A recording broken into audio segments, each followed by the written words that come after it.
اللهم صل على سيدنا محمد يا رب صل وسلم دائما ابدا على حبيبي.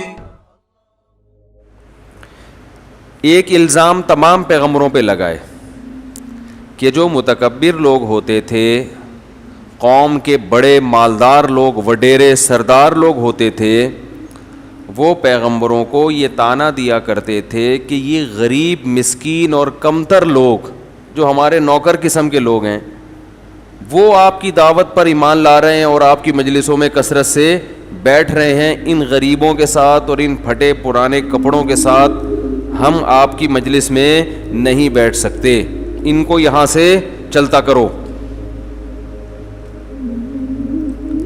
پیغمبروں نے کبھی بھی ان دولت مندوں کو خوش کرنے کے لیے ان غریبوں کو اپنی مجلس سے نہیں ہٹایا.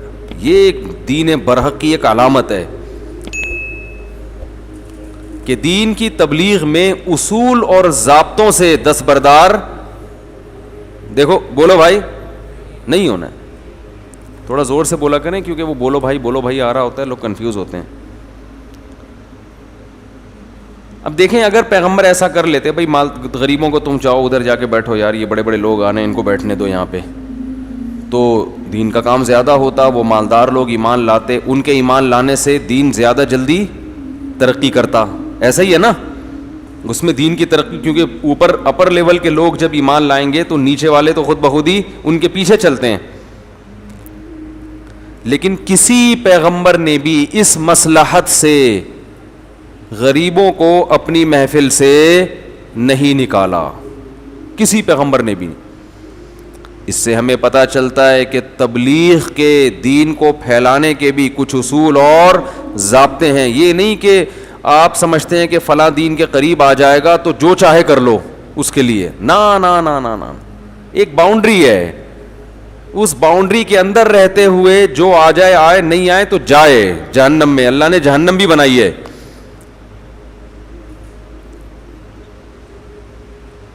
آ رہی ہے سمجھ؟ اب اگر مالدار آدمی کو غریب کے ساتھ بیٹھتے ہوئے شرم آ رہی ہے تو ہم اس کی وجہ سے غریب کو مجلس سے نہیں نکال سکتے.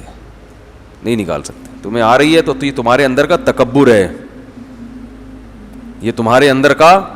ہاں مالدار کو اگر سہولت نہیں مل رہی، مثال کے طور پر وہ ایسی جگہ بیٹھنا اس کے لیے عملی طور پر ممکن نہیں ہے، وہ عادت نہیں ہے اس کو ایسی جگہ بیٹھنے کی، بیمار ہو جاتا ہے وہ ایسی جگہ، جیسے ہوتا ہے نا بھائی وہ ایسی گرمی برداشت نہیں ہو رہی اس سے، وہ اے سی کا عادی ہے اور آپ نے دھوپ میں اجتماع ہو رہا ہے ٹھیک ہے نا، تو وہ اس کی سہولت کے لیے الگ انتظام کر دینا، وہ ایک الگ چیز ہے.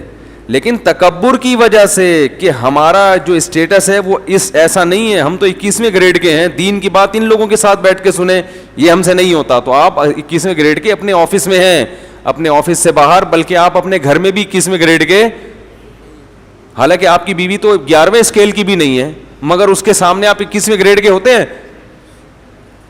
تو 21واں گریڈ صرف اپنے آفس میں ہوتا ہے، آفس سے باہر بولو بھائی نہیں ہوتا.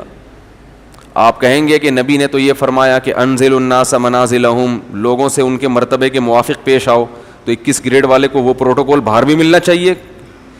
تو اس کا مطلب یہ ہے کہ ایک آدمی ایک چیز میں اپنی توہین محسوس کرتا ہے، بڑا آفیسر، وہ چھوٹا آدمی اس چیز میں اپنی توہین محسوس نہیں کرتا.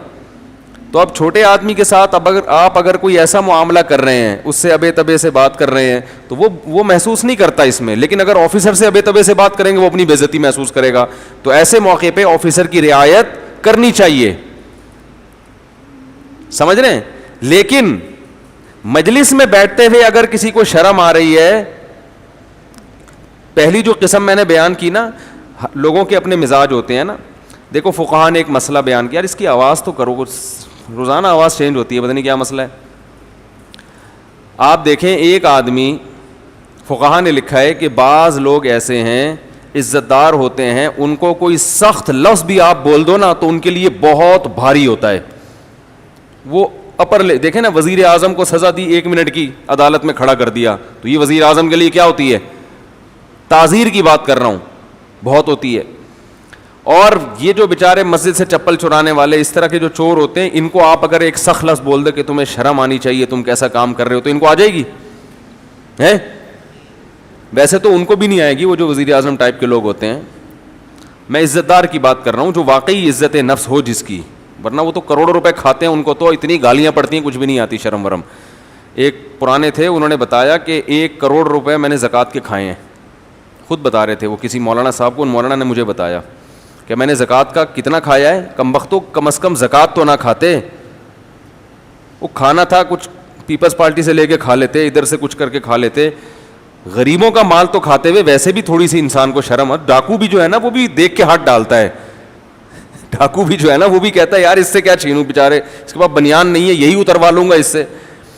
تو ایک اصول اور ضابطہ ہے کہ جو عزت دار لوگ ہوتے ہیں وہ ان کے لیے تھوڑا سا جملہ بھی بہت. تو اب آپ ان کو بھی اسی طرح سے بیہیو, آپ کا ان کے ساتھ بھی وہی ہے جو ایک عام نارمل آدمی کے ساتھ ہوتا ہے, تو یہ غلط ہے, یہ اس پہ ظلم ہے. تو حدیث کا مطلب یہ ہوا کہ ہر آدمی کو اس کے حساب سے ڈیل کرو, لیکن کیونکہ یہ اس کی فطرت ہے اور صحیح فطرت ہے. لیکن غریب کے ساتھ بیٹھتے ہوئے شرم آنا, یہ صحیح فطرت, یہ تکبر ہے, یہ تکبر ہے. تبھی تو رسول اللہ صلی اللہ علیہ وسلم نے فرمایا بدترین ولیمہ وہ ہے جس میں صرف امیروں کو بلایا جائے اور غریبوں کو نہ بلایا جائے. غریب سے مطلب آپ کے دوستوں میں غریب بھی تھے, امیر بھی, تو ان دوستوں میں صرف غریب امیر کو بلا رہے ہو, غریب کو نہیں بلا رہے کہ میری بےزتی نہ ہو جائے. لوگ کیا کہیں گے, یار رکشے والے سے بھی دوستی ہے تمہاری, تو ہیں وہ بھی آیا ہوا تمہارے ولیمے پہ, اور وہ موچی بھی تمہارے ولیمے میں آیا ہوا ہے, ہم تو تمہیں بڑا پہنچا ہوا سمجھتے تھے, کس قسم کے لوگوں کو تم نے بلایا ہوا ہے. تو یہ کام اگر کسی نے کیا تو آپ نے فرمایا وہ ولیمہ کیا ہے, بدترین. یہ مطلب نہیں کہ سارے محلے کے غریبوں کو بلا لیں ولیمے میں, مطلب یہ ہے کہ آپ ولیمے میں تو دوستوں کو بلاتا ہے نا انسان, تو دوستی اگر ہر طرح کے طبقے سے ہے تو دعوت میں پھر فرق کرنا درست نہیں ہے. ہمارے شیخ حضرت مفتی رشید احمد صاحب رحمہ اللہ کے بیٹے کا ولیمہ تھا, تو حضرت نے سب کو بلایا, تو مسجد کا ایک خادم جو جھاڑو لگایا کرتا تھا مسجد میں وہ نہیں تھا. حضرت نے اس کے لیے ولیمہ رکوا دیا, فرمایا اس کو لے کر آؤ کہیں سے بھی, وہ تو خدمت گزار ہے, مسجد میں جھاڑو لگاتا ہے, وہ کہاں, حالانکہ مفتی اعظم تھے. تو اس جھاڑو لگانے والے کو حضرت نے چھوڑا نہیں, بندے بھیجے اس کو تلاش کر کے لاؤ, ایسا نہ ہو یہ ولیمے سے رہ جائے. تو یہ مطلب ہے حدیث کا. تو تمام پیغمبر کیا کیا کرتے تھے, ان جو مالداروں کو ان غریبوں کے ساتھ بیٹھتے ہوئے شرم آتی تھی. اچھا ایک بات تو یہ, تو اس سے ہمیں کیا پتہ چلا, پیغمبروں نے اس حکمت اور مصلحت سے کہ کوئی بات نہیں, دین کی تبلیغ زیادہ ہو جائے گی, تو چلو غریبوں تم ذرا ادھر جا کے بیٹھو, یہاں 18ویں گریڈ کے آفیسر آ کے بیٹھیں گے, تمہارے ساتھ بیٹھتے ہوئے ان کو شرم آ رہی ہے. حالانکہ فائدہ بہت تھا, مگر پیغمبروں نے اس فائدے کی رعایت نہیں کی, بلکہ پیغمبروں نے کیا کہا, نوح علیہ السلام نے کہا من ینصرونی من اللہ ان طردتہم, اگر میں ان کو اپنی مجلس سے ہٹاؤں گا تو مجھے اللہ کے عذاب سے تم بچا لو گے کیا؟ اللہ کہے گا نہیں کہ تم فرق کیوں کر رہے ہو مخلوق میں, یہ بھی میرے بنائے ہوئے وہ بھی میرے بنائے ہوئے, تو ان کا جنت میں جانا کم ضروری, ان کا زیادہ ضروری ہے جنت میں جانا, یعنی ان کا زیادہ ضروری ہے اور ان لوگوں کا جنت میں جانا زیادہ ضروری نہیں ہے, تو ان کو تو بٹھاؤ, ان کو ہٹا دو. یہ کیسے ہو سکتا ہے, ادھر ہی بیٹھیں گے آ کے. اور سب کے لیے دین کی دعوت کیا ہے, برابر. تو ایک تو یہ پتہ چلا اس ہمیں اصول کہ مصلحت اور حکمت کی بھی کیا ہوتے ہیں, دائرے. ہم اگر یہ چاہتے ہیں ساری دنیا ہدایت پر آ جائے گی تو یہ ممکن نہیں ہے, ساری دنیا نہیں آئے گی کبھی بھی ہدایت پر. کچھ لوگ آئیں گے, کچھ اسی طرح ہٹ دھرمی کرتے رہیں گے. آپ اگر اصول اور ضابطوں سے ہٹ کے ان کو دین پر لانے لگے تو کیا ہوگا کہ آپ بھی دین سے نکل جاؤ گے, وہ تو پھر بھی نہیں آئیں گے. تو اسی میں یہ بھی ہے کہ جوڑ کے لیے بھی, کسی سے جوڑ کرنے کے لیے, ایک صاحب میرے پاس آئے, کہنے لگے وہ بینک کی جو جاب کرتا ہے, ایک آدمی سود کماتا ہے, تو سودی بینک میں ہے, تو میں اس کو تبلیغ کر رہا ہوں, تو وہ میں اس کا دل رکھنے کے لیے اس کی چائے بھی پی لیتا ہوں. تو میں نے کہا اس کی آمدن تو حرام ہے بھائی, آپ اس کی آمدن سے اگر اس نے چائے خریدی ہے, یا تو کوئی اور ذریعہ آمدن بھی ہے تو ہم تعویل کر لیں گے, ہو سکتا ہے اس سے پلا رہا ہو, لیکن اگر کوئی ذریعہ آمدن نہیں ہے تو پھر اس کی چائے پینا تو آپ کے لیے جائز نہیں ہے. کہیں گے پھر وہ دین کے قریب کیسے آئے گا, وہ کہنے لگے وہ دین کے قریب کیسے آئے گا. میں نے کہا قریب آنے کے لیے اپنا دین توڑ دینا, حرام جیسے اس کے لیے حرام ہے آپ کے لیے بھی حرام. دین پہ لانے کا مطلب اس سے حرام چھڑوانا ہے نا, تو کہے گا اس دن میرے ساتھ تو خود پی رہے تھے, تو چھڑوا کیوں رہے ہو مجھ سے, کیا خیال ہے بھائی؟ دین کے قریب لانے کا مطلب کیا, یہی ہے نا کہ فرائض واجبات پورے کرے اور حرام سے بچے. تو آپ نے حرام سے بچانے کے لیے چائے خود اس کے ساتھ پینا شروع کر دی, تو وہ کہے گا خود تو پی رہے تھے. تو اب آپ کہو کہ میں جوڑ پیدا کرنے کے لیے, تو وہ بھی کہے گا میں بھی بیوی بچوں سے جوڑ پیدا کرنے کے لیے, اگر میں یہ جاب چھوڑ دوں گا تو بیوی بچوں سے جوڑ نہیں رہے گا. ابھی کما کے لا رہا ہوں تو بیگم بھی خوش ہے, بچے بھی خوش ہے, تو جیسے آپ مجبور ہیں میں بھی کیا ہوں. تو ایسے تو 10 بہانے ہر آدمی کے پاس ہیں. اس لیے علماء نے لکھا ہے نہیں پی سکتے. ہاں صدقہ کر دو اتنے پیسے زمان, اور اس کو بتا بھی دو کہ میں یہ چائے پی رہا ہوں مگر میں 30 روپے صدقہ کروں گا, تو پھر یہ حلال ہو جائے گی. اس کو بتانا ضروری ہے, ایسے موقع پہ بتانا اس لیے ضروری ہے تاکہ گناہ میں تعاون نہ ہو. وہ یہ نہ سمجھے بعد میں کہ دیکھو خود تو پی لیتے ہیں حرام کو اور ہمارے لیے کیا فتویٰ ہے, حرام ہے. جب اپنی مصلحت ہوتی تو پی لیتے ہیں. تو کسی بھی مصلحت سے گناہ کرنے کی اجازت نہیں ہے. تو ایک حدود ہے, ان حدود کے اندر رہتے ہوئے جوڑ بھی کرنا ہے, محبت بھی, بعض دفعہ خاموشی بھی اختیار کرنی پڑتی ہے گناہ سے.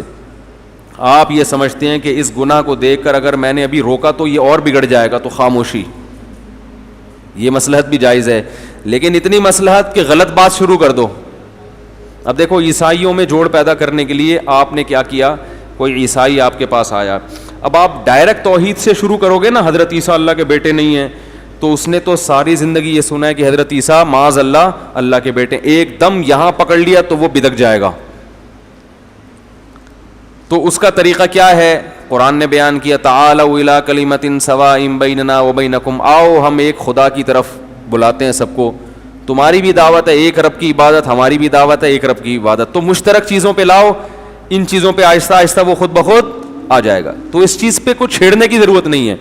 لیکن جوڑ پیدا کرنے کے لیے آپ اس کو یہ کہنا شروع کر دیں کہ حضرت عیسیٰ کو تم اللہ کا بیٹا کہتے ہو, کوئی اتنا بڑا مسئلہ نہیں ہے یہ کوئی اتنا بڑا مسئلہ نہیں ہے. ٹھیک ہے یار, یہ بھی ایک رائے یہ بھی رہی ہے کسی زمانے میں پادریوں کی, تو یہ بھی ایک اختلافی مسئلہ ہے. یہ کیا ہو جائے گا, یہ حد سے تجاوز. اس نظریے میں اس کی تائید نہیں کر سکتے آپ, خاموشی اختیار کر سکتے ہو. بعض دفعہ تو ساری زندگی خاموش رہنا پڑتا ہے, لیکن غلط بول دینا کسی کو خوش کرنے کے لیے اس کی شریعت میں اجازت نہیں ہے. تو پہلا مسئلہ کیا پتہ چلا کہ انبیاء غربا کو اپنی محفل سے ہٹاتے نہیں تھے, بلکہ یہ کہتے تھے کہ اگر ہم نے اپنی محفل سے ان کو ہٹا دیا, من ینصرنی من اللہ, تو مجھے اللہ کے عذاب سے کون بچائے گا. آپ صلی اللہ علیہ وسلم کو بھی یہ طعنہ دیا, نوح علیہ السلام کو بھی یہ طعنہ دیا گیا کہ یہ غریب لوگ ہٹاؤ. نوح علیہ السلام نے, ہر پیغمبر کو یہ طعنہ ملا ہے. دوسرا, ہمارے نبی کو کیسے ملا طعنہ, وہاں بھی یہی طعنہ تھا. تو اللہ نے کیا فرمایا, وَلَا تَطْرُدِ الَّذِينَ يَدْعُونَ رَبَّهُمْ بِالْغَدَاةِ وَالْعَشِيِّ, اے محمد صلی اللہ علیہ وسلم آپ اپنی مجلس سے ان لوگوں کو مت دھتکاریے جو دن رات اللہ کو پکارتے ہیں. یہ غریب ہیں مگر ایمان لا چکے ہیں, ان میں بلال حبشی ہیں, ان میں عبداللہ ابن مسعود ہیں, وہ بھی بڑے مسکین تھے. ابو ہریرہ جیسے مسکین ہیں, کھانے کو روٹی نہیں ہے, 3 بھوکے پڑے ہوئے ہیں, کچھ ہے ہی نہیں, لیکن آتے تھے نبی کے در پہ کوئی حدیث مل جائے ہمیں تاکہ ہم اس کو محفوظ کر لیں اور امت تک پہنچا دیں. علم میں لگے ہوئے تھے. تو یہ جو بڑے بڑے سردار تھے یہ کہتے یہ کیا بلال حبشی ہے, ابن مسعود غریب کمزور بھی تھے. ابن مسعود رضی اللہ تعالیٰ, باریک پنڈلیاں تھیں, اتنی باریک پنڈلیاں تھیں کہ وہ شلوار زیادہ اونچی نہیں رکھتے تھے, ٹھیک ہے نا, تھوڑی سی پنڈلیاں اپنی چھپاتے تھے. تو لیکن علم کا سمندر. حضرت عمر کے پاس جب آئے نا عبداللہ ابن مسعود, حضرت عمر استقبال میں کھڑے ہوتے تھے, حالانکہ حضرت عمر کی تو ایک بڑی پرسنالٹی تھی. استقبال میں کھڑے ہوتے ابن مسعود کا اور کہتے ہیں کنیف ملئ علما, چھوٹے سے قد کا آدمی ہے, علم سے بھرا ہوا ہے.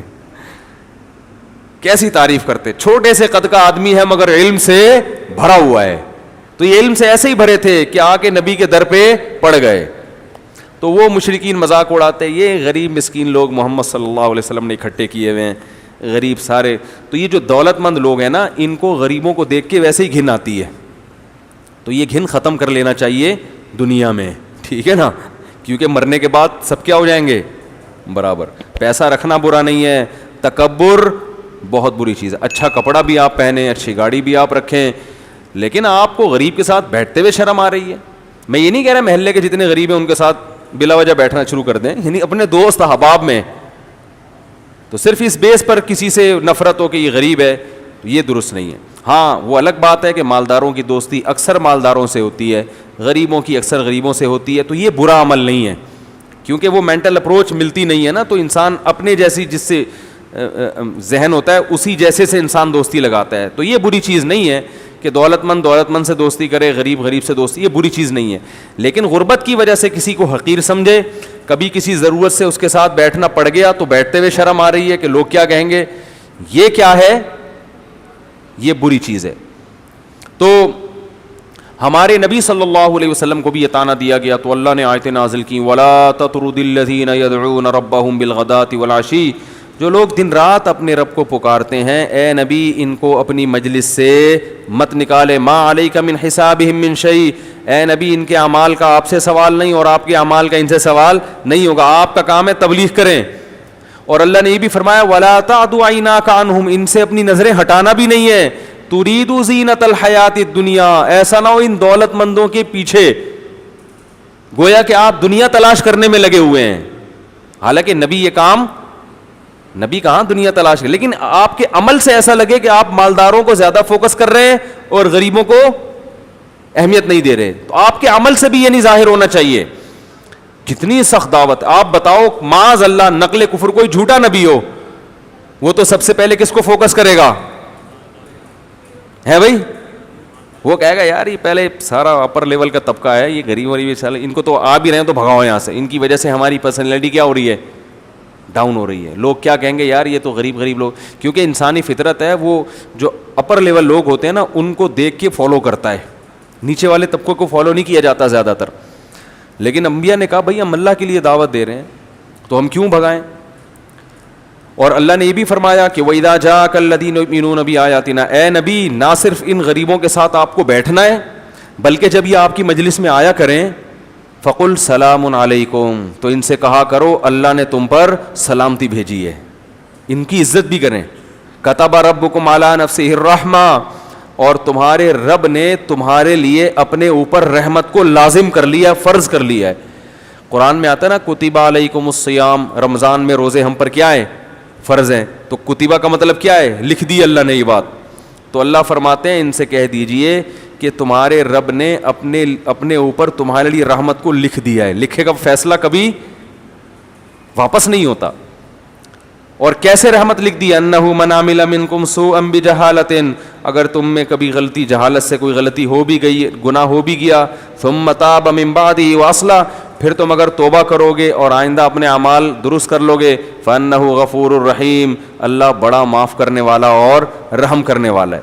ہمارے حضرت یہ آیت پڑھ کے بڑا خوش ہوتے تھے, ایک عجیب کیفیت ہوتی تھی کہ وَإِذَا جَاءَكَ الَّذِينَ يُؤْمِنُونَ بِآيَاتِنَا فَقُلْ سَلَامٌ عَلَيْكُمْ كَتَبَ رَبُّكُمْ عَلَىٰ نَفْسِهِ الرَّحْمَةَ, کہ اے نبی جب آپ کے پاس وہ لوگ آئیں جو ایمان لا چکے ہیں تو جب بھی آیا کریں ان سے بولا کریں سلام علیکم, تم پر سلامتی ہو, تمہارے رب نے اپنے آپ پر تمہارے لیے رحمت کو واجب کر لیا ہے, واجب کر لیا ہے. اور مایوس نہ ہو, کبھی غلطی ہو بھی گئی نا توبہ کر لینا, جاؤ گے جنت میں.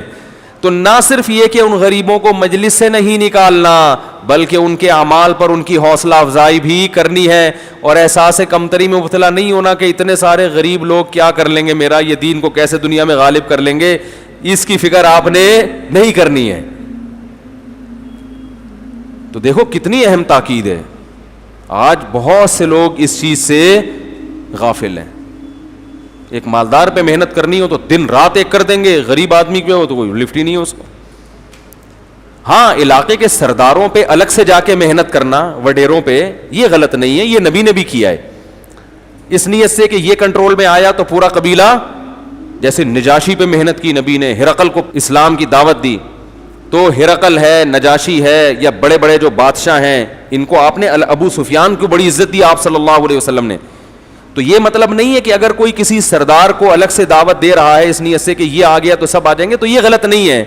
غلط یہ ہے کہ غریب آدمی کو نظر انداز کر کے فوکس سارا کس کو کرنا, ایک ہی طرف فوکس کر دینا. سورہ عبس میں بھی یہی ہوا ہے, سورہ عبس جو نازل ہوئی وہ بھی یہی, عبس وتولی ان جاءہ الاعمی. عبداللہ ابن ام مکتوم نابینا صحابی تھے, وہ نبی کے پاس دوڑتے ہوئے آئے کوئی بات پوچھنے کے لیے, اور آپ سرداروں کو تبلیغ کر رہے تھے. جب وہ آئے دوڑتے ہوئے تو آپ صلی اللہ علیہ وسلم کو ناگوار گزرا اور آپ نے چہرے کو پھیر لیا. وہ غریب تھے, نابینا بھی تھے. اللہ نے کیسی تنبیہ کی, فرمایا عبس وتولی. محمد صلی اللہ علیہ وسلم کے چہرے پہ سلوٹیں آ گئیں اور انہوں نے منہ پھیر لیا. ان جاءہ الاعمی, اس لیے کہ ایک نابینا آ گیا ان کے پاس. وما یدریک لعلہ یزکا, اے نبی ہو سکتا ہے وہ آپ سے بات سن کر ہدایت حاصل کر لیتا.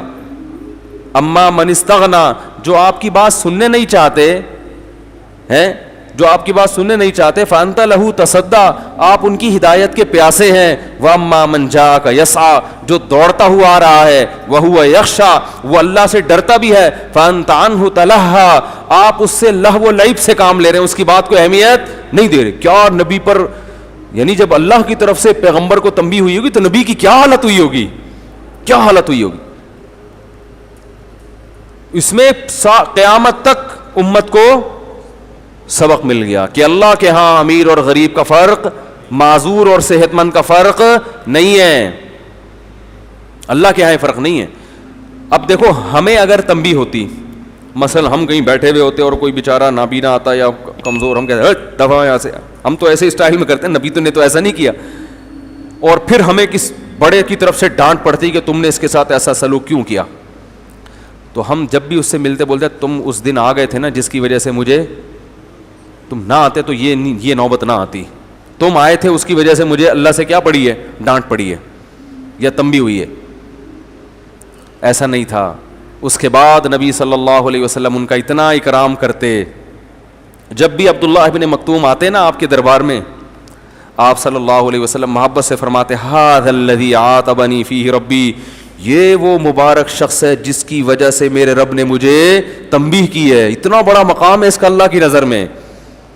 بڑے خوش دلی کے ساتھ آپ ملتے کہ اس کا اللہ کی نظر میں اس غریب اور نابینا کا اتنا بڑا مقام ہے کہ اس کی وجہ سے سرور انبیاء کو, خاتم النبیین کو, پوری کائنات کے سردار کو اللہ کی طرف سے تنبیہ کی جا رہی ہے. عاتب کا لفظی مطلب تو ہے ڈانٹ پلانا, یعنی نبی تو کہیں گے نا اللہ کے بارے میں, وہ ڈانٹ نہیں تھی, وہ ایک محبت کا ایک جملہ تھا. جیسے کسی کو تنبیہ کی جاتی ہے نا, نبی صلی اللہ علیہ وسلم کا مقصد چونکہ دنیا نہیں تھی, وہ بھی دین کے لیے کر رہے تھے, مگر بتایا کہ ظاہر بھی ایسا نہیں ہونا چاہیے جس سے یہ جھلکے کہ آپ دولت مندوں کو غریبوں پہ ترجیح دے رہے ہیں. ظاہری عمل سے بھی یہ شو نہیں ہونا چاہیے.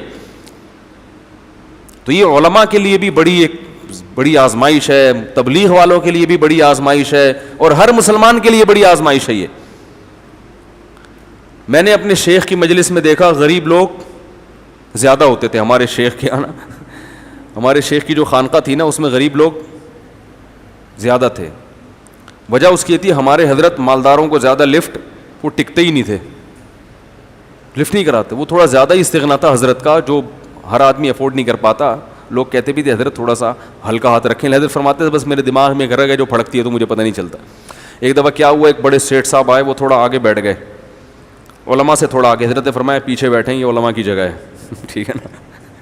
اب ایسا دولت مند آدمی یہ چیز برداشت نہیں کرتا, اور ہر ایک کو ایسا کرنا بھی نہیں چاہیے. آج کل لوگوں میں اتنا برداشت نہیں, اس کو بعد میں سمجھا دیں. ہمارے حضرت اسی وقت کہتے ہیں پیچھے بیٹھیں. ٹھیک ہے نا. تو وہ پھر بہت ہی کوئی تقوی والا ہوتا تھا نا, دولت مند, جو پیسہ بھی ہو اور علماء کی جھاڑ کو برداشت کرنے کی طاقت بھی ہو, وہ پھر ٹکتا تھا.